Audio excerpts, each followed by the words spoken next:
ఈ మధ్య నీటి పేపర్ లీక్ అయ్యి విద్యార్థులు ఆత్మహత్య చేసుకుని తర్వాత ఈ నిరసనలన్నీ జరిగాయి కదా, జంజీ ఉద్యమం.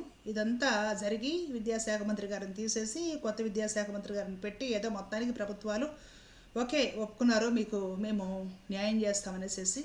సరే, అది చాలా మంచి విషయమే. యువత జంజీ సాధించిన విజయంగా మనం పరిగణించాలి.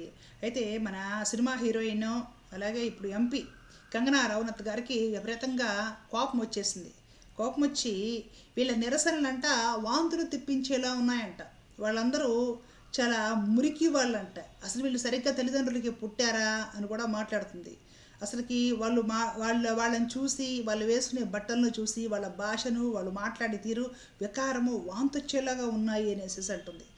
అలా అసలు ఈవిడ జీవితంలోనే ఇలాంటి వికృతమైన వాతావరణాన్ని, అంటే యువత చేసే నిరసన ఉంది కదా జంతర్ మంతర్ దగ్గర, అలాంటి వికృతమైన వాతావరణాన్ని అసలు ఎప్పుడూ చూడలేదంట ఆవిడ. అలాగే భారతదేశం అంట హుందాతనంతో ఉండిన సంస్కృతి నిలయమంట. కానీ ఈ తరంలో కొందరు తమను తాము బొద్దెంకులని పిలుచుకుంటూ నిజంగానే మురికిగా వ్యవహరిస్తున్నారంట. బొద్దెంకులని పేరు పెట్టింది ఎవరు అసలుకి?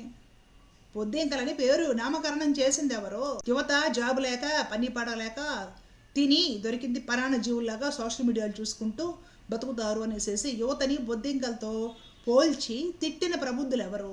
ఈ నిరసన తెలుపుతున్న పిల్లలు ఎవరైతే ఉంటారో, యువత పెంపకాన్ని ప్రశ్నించి వీరికి జన్మనిచ్చి పెంచుతున్నది ఎవరు? అంటే వీళ్ళు ఎవరికి పుట్టారు? ఇంత దారుణంగా తల్లిదండ్రులు పవిత్రమైన దాంపత్యాన్ని కూడా ఈవిడ అవమానించడం జరిగింది. అలాగే ఇవన్నీ చూసంట ఈ నిరసన వ్యక్తం చేసే తీరు ఇవన్నీ చూసి ఆవిడ చాలా తీవ్రమైన మనస్తాపానికి గురైందంట. అసలు ఆవిడకంటే ఆ డిజిటల్ డిటాక్స్ అవసరం అంట. అయితే దూరంగా వెళ్ళిపో, చూడకుండా మానేసాయి. అంటే ఎవరికైనా సమస్య వస్తే, ప్రాబ్లం వస్తే అసలుకి చెప్పుకోకుండా ఎలాగా? అలాగే ఇంతకుముందు రైతులు ఉద్యమం చేస్తున్నప్పుడు కూడా కంగనా రనౌత్ గారు ఇలాగే మాట్లాడారనమాట. రైతులందరూ కూడా పెయిడ్ ఆర్టిస్టులు, వాళ్ళు అసలు రైతులే కాదు, ఫేక్ నిరసనలు అయ్యిందని ఇష్టం వచ్చినట్టు అప్పుడు రైతులు నిరసన వ్యక్తం చేసేటప్పుడు కూడా వాళ్ళని కూడా తిట్టిపోతుంది. అంటే అన్నదాతలు, కిసాన్లు, రైతుల్ని తిట్టేస్తుంది ఇవిడ, విద్యార్థుల్ని తిట్టేస్తుంది ఇవిడ. అంటే ఎవ్వరు కూడా మాకు ఈ ప్రాబ్లం ఉంది వ్యవస్థలో అనేసి ఒక నిరసన వ్యక్తం చేయకూడదు, ఈమెకి అసలు ప్రశ్నించకూడదు. ఈమెకి వాంతులు వస్తున్నాయంట. అసలు వీళ్ళు ఎలా పుట్టారు అని తల్లిదండ్రుల మీద కూడా నిందనేసి చాలా నీచంగా మాట్లాడింది ఈవిడ. దీనిపైన ఈ సోనూ సూద్ గారు చూసి ఆయన ఫైర్ అయ్యారనమాట. ఆయన ఏమంటున్నాడంటే, రియల్ హీరో సోనూ సూద్ సైతం కంగనా వ్యాఖ్యలపై తీవ్ర స్థాయిలో ధ్వజమెత్తాడు. కంగనా తీరును తీవ్రంగా తప్పుపట్టాడు. ఒకవేళ కంగనా నిజంగానే ఆ మాటలు అని ఉంటే అది చాలా సిగ్గుచేటని సోనూ సూద్ మండిపడ్డాడు.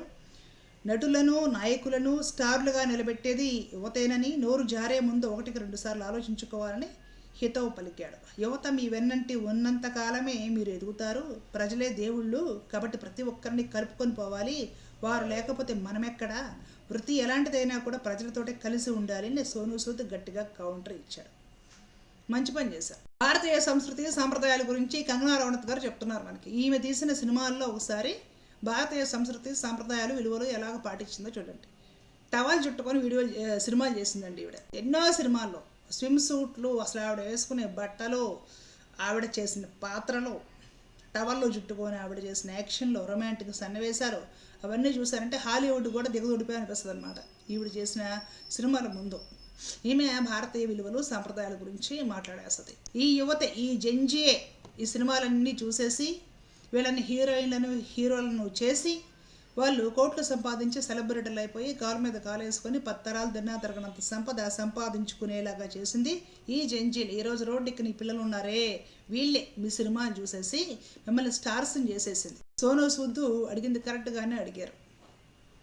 వాళ్ళని అంటే చండాలంగా ఇష్టం వచ్చినట్టు తిట్టేయడం అనమాట. చదువుకుంటున్న పిల్లల్ని పట్టుకొని వీళ్ళు ఏం జన్మలో, ఎవరికంటే వీళ్ళు పుట్టారు, వీళ్ళు మురికి, వీళ్ళు అది ఇది దరిద్రము, వాంతులు అవుతున్నాయి నాకు వాళ్ళని చూస్తుంటే. ఇంతకుముందు రైతులు నిరసన చేస్తే వాళ్ళని కూడా తిట్టిపోతుంది. ఇట్లాగే అంటే సమాజంలో ఎవ్వరు కూడా లోపాలను ప్రశ్నించకూడదు, వాళ్ళ సమస్యలు మాట్లాడకూడదు, నోరెత్తకూడదు. రైతుల్ని తిడుతుంది, విద్యార్థుల్ని తిడుతుంది. ఇంతకుముందు ఒక వీడియో చేశా. ఇప్పుడు ఈవిడ ఏదో నర్సింగ్కి సంబంధించి ఏదో ఒక సినిమా చేస్తుంది.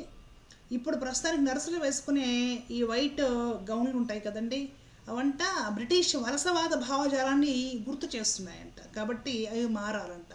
అది ఆవిడ సినిమా నేపథ్యంగా చూపిస్తుంది అనమాట. మరి వీళ్ళకి ఏ చెప్పులు, బ్యాగులు, బట్టలు కొనుక్కోవడానికి కూడా ప్యారిస్ వెళ్తారు, విదేశాలకు వెళ్తారు, షాపింగ్ ఇక్కడ చేయరు. తెల్లారు లేసిన దగ్గర వాళ్ళకి విదేశాల నుంచి డాలర్లు కావాలి, విదేశాలకు వెళ్ళి షాపింగ్లు చేయాలి, షూటింగ్లకు విదేశాలకు పోవాలా, సమ్మర్లో రిలాక్స్ అవ్వడానికి విదేశాలకు పోవాలా, ప్రతి విషయానికి కూడా విదేశాలకు పోవాలి. ఈ మధ్యకాలంలో ఈ బాలీవుడ్ జంటలు పెళ్లి చేసుకోవడానికి కూడా విదేశాలకు పోయి చేసుకుంటారు. ఇటలీలు, జర్మనీలు వెళ్ళి పెళ్లి చేసుకుంటారు. పెళ్లి కూడా భారతదేశంలో చేసుకోవట్లా. వీళ్ళు భారతీయ సంస్కృతి విలువలు సాంప్రదాయాల గురించి మాట్లాడతారు. మనం కర్మ కాకపోతే వీళ్ళు నేర్చుకోవాలి. ఏంటి ఆశ్చర్యం వేస్తూ ఉంటుందండి. రకరకాల డ్రెస్సులు వేసుకొని, రకరకాల పాత్రలు పోషించి, రకరకాల సినిమాలు తీసి, కంప్లీట్గా ఆల్మోస్ట్ న్యూడ్గా, అర్ధనగ్నంగా ఎన్నో సినిమాల్లో కనపడి రాజకీయాల్లో చేరగానే వెంటనే ఒక కాటన్ చీర, జాకెట్టు, బొట్టు, వెంటనే వీళ్ళు ఇమీడియట్గా పరమ పవిత్రమైన మనుషులు అయిపోతారు. వీళ్ళు సంఘంలో పెద్దలు అయిపోతారు. వీళ్ళు పరమ ధర్మాత్మలు అయిపోతారు. వీళ్ళు మొత్తానికి నీతులు చెప్తారు. ఎవరైనా క్వశ్చన్ చేస్తే వాళ్ళకి నీతులు చెప్తారు. సమస్యగా ఉంది అంటే వాళ్ళకి నీతులు చెప్తారు. 20 మంది పిల్లలు పాపం పేపర్ లీక్ అయ్యి మనస్తాపంతో చనిపోతే వాళ్ళని కనీసం వీడు పరామర్శించలేదు. వాళ్ళ పేరెంట్స్కి ఒక ధైర్యం చెప్పలేదు, నేనున్నాను అని ఒక భరోసా ఇవ్వలేదు. వాళ్ళని కనీసం కలిసి మాట్లాడలేదు. పైగా నిరసన వ్యక్తం చేయడానికి వచ్చిన యువతను పట్టుకొని ఈవిడ పచ్చి బూతులు తిట్టేస్తుంది. మరలా వీళ్ళు రామరాజ్యం గురించి మాట్లాడతారు. ఇంకా రామరాజ్యం గురించి ఇదిగో వీళ్ళ నోటి నుండి వినాలి మనం.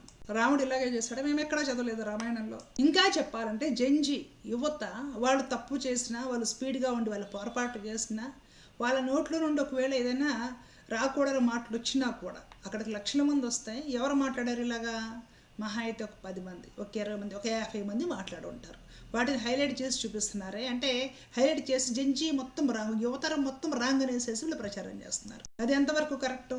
మరి పొరపాటు మాటలు రాజకీయ నాయకులు 60 ఏళ్ళు 70 ఏళ్ళు వచ్చిన వాళ్ళు ఎన్నిసార్లు సభల్లో పిచ్చిగా మాట్లాడలేదు? వాళ్ళ పిల్లల నిగ్రహము 20-25 ఏళ్ళున్న యువతకి ఎక్కడి నుంచి వస్తుంది? యువతను ఎందుకు తప్పుగా చూపించడము? మన దగ్గర పుట్టి పెరిగిన పిల్లలే కదా వాళ్ళందరూ, మన భూమి మీద ఇక్కడ పుట్టిన వాళ్ళే కదా, ఇక్కడ చదువుకున్న వాళ్ళే కదా, వాళ్ళ మీద ఎందుకు కోపాలు? ఈ కంగనా రనౌత్ గారు ఎన్నిసార్లు వివాదాస్పదమైన వ్యాఖ్యలు చేశారు. ఆవిడకి అన్నా ఆమె నోటికి ఈరోజు ఏమన్నా కొత్త? ఈమె మరలా యువతకి సంస్కారం లేదంట, మాట్లాడే పద్ధతి తెలియదంట, వాళ్ళని చూస్తే వాంతులు వస్తున్నాయంట, మురికిగా ఉంటారంట, అసహ్యం వేస్తుందంట, దరిద్రంగా ఉంటారంట, వీళ్ళ జన్మలేంటి, వీళ్ళు ఎక్కడ పుట్టారు, ఇంకా ఏమి DNA టెస్టులు కూడా చేపిస్తుందో ఏంటో ఆ జంజీ మీద. వీళ్ళు మన పాలకులు. కలియుగం రాను భవిష్యత్తులో మరి ఎలా తయారవుతుందో మనకి బ్రహ్మంగారు చెప్పారు. పాలకులే భక్షకులు అయిపోతారు. ఈ బాధలు తట్టుకోలేక ప్రజలు చెట్లు పొట్టలో పట్టుకొని అడవుల్లో తలదాల్చుకుంటారని కూడా మనకి భాగవతంలో కూడా ఉంటుందన్నమాట, కలియుగ లక్షణాలు అని.